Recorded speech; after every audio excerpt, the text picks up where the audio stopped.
To use Pedro Caixinha's old Portuguese adage, the dogs are barking louder and louder, and somehow he has to keep his Rangers caravan moving. That is the reality in the wake of Saturday's 20-Old Firm defeat to Celtic that underlined the enormous gulf between the two Glasgow rivals. Pedro's best squad is a squad low on quality on the weekend evidence.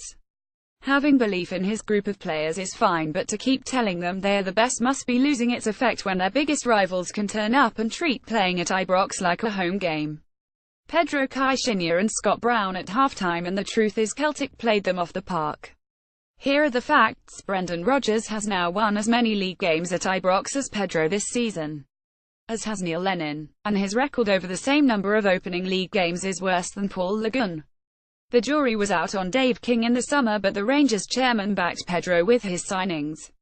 Brendan Rodgers made the point Rangers spent more money than Celtic in the summer, and that is factually correct. And there has to be huge question marks, particularly over Carlos Peña and his attitude since he came to Glasgow. Pedro Caixinha must find solutions. Image Reuters. Russell Cheney. He was handed a start on Saturday to show what he can do. He's had long enough to get fit but was miles off it. He can't run. He can't move. Whether he was short of fitness or whatever, it was a mistake playing him, and it was like playing with 10 men in that first half. So have they closed the gap? You can look at someone like Alfredo Morelos, who is better than what they had. Graham Dorrans, yes, an improvement. But overall I don't think there can be much doubt Celtic are absolutely the dominant force.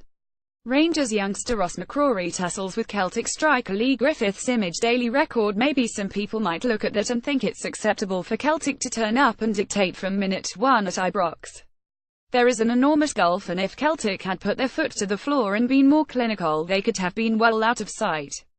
Celtic are as comfortable going there as at any time in their history. There isn't a fear factor. It doesn't matter if it's Mark Warburton or Pedro Caixinha. Pedro has talked his team up a lot, and of course I can understand why HES tried to do that. HE's made bold statements, but in the first gladiatorial test of the season, with virtually everything in their favour, he failed. It was one-sided. You can point to Craig Gordon, who made a really good save from Morelos at 10, but as a contest Celtic dictated all the time. Celtic weren't stretched or stressed. Anyone watching that game must have felt Celtic weren't under any great pressure.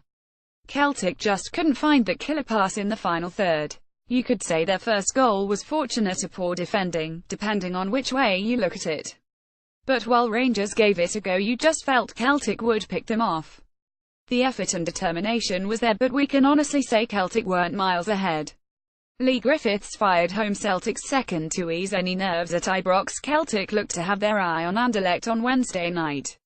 Scott Brown dictated the game, and Rangers were rightly cautious in that they didn't go toe-to-toe with Celtic.